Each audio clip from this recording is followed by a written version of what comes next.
Hi, this is Matt Carberry of Ridgeline Financial Partners. Thanks for joining us. This is Matt on Money. We're sorry that we missed you last month. There's been a heck of a lot going on in the world, as we all can relate to. But what I wanted to do is almost kind of take a step back. We're always seeming to talk about things that are timely, and it's not to suggest that this is not something that's timely, because we absolutely believe it to be. But a lot of people often come to us and say, Matt, what exactly is it that you do? Who do you work with? What is your process? And for purposes of today's Matt on Money, what I want to talk about is financial planning at its core, our process that we have here at Ridgeline Financial Partners, who financial planning relates to, and who may be an ideal fit to go down that path of having a financial planning created for you, and all the different areas that we cover in the course of our financial planning. So thanks for tuning in to Matt on Money. Look forward to catching up with you and explaining to you what we do in a financial planning capacity. Okay, so we're going to talk about financial planning. And I think financial planning, if you were to define it, many people would define it differently.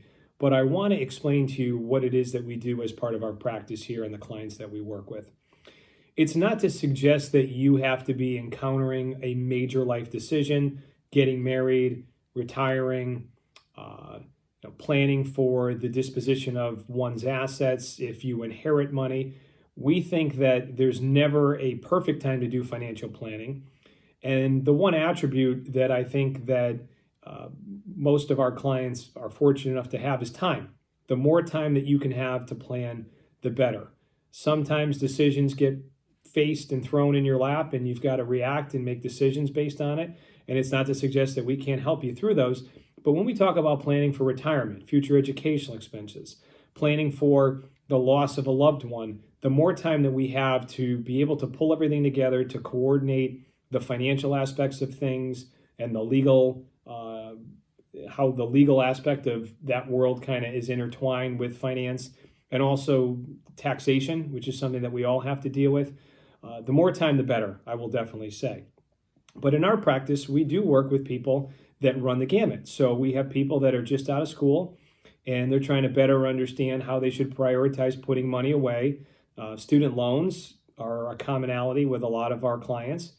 And it's at that stage where what you have to focus your attention on is obviously going to be different than the client that comes to us that says, Matt, I want to retire in the next 3 to 5 years. Tell me whether you think that I'm in a position to be able to do that. So the one takeaway that I want you to get from all of this is there's not a perfect time to do financial planning.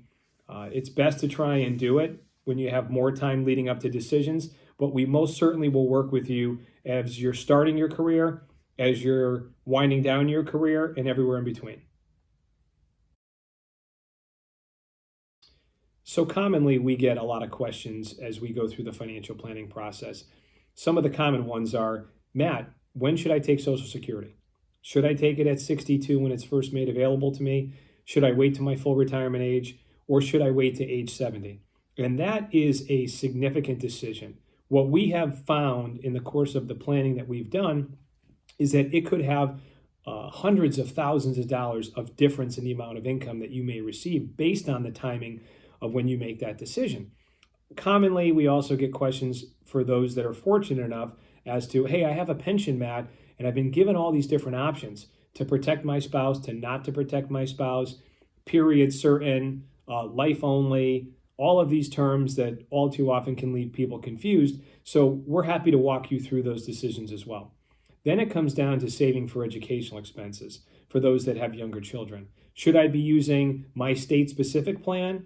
Are there tax benefits associated with it? What happens if the kids don't go through college? Can the monies be transferred to other children or other beneficiaries?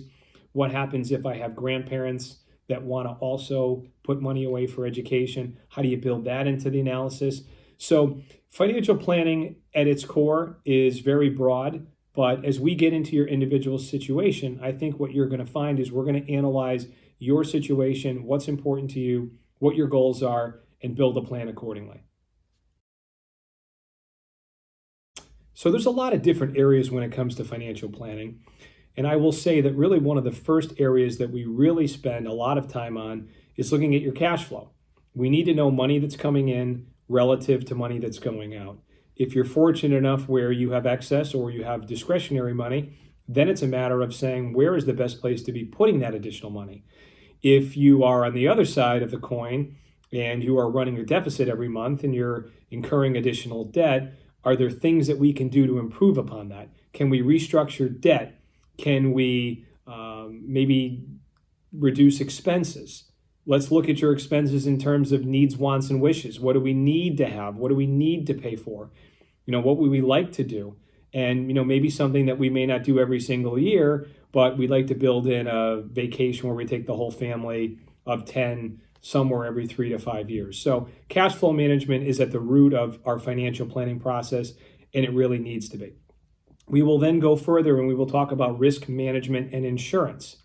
Unfortunately, life happens, and we have to deal with premature death and unexpected disability. And if we're not looking at what could potentially happen to derail a plan, then we aren't doing our obligation as fiduciaries to you. So we're going to look at risk management and insurance.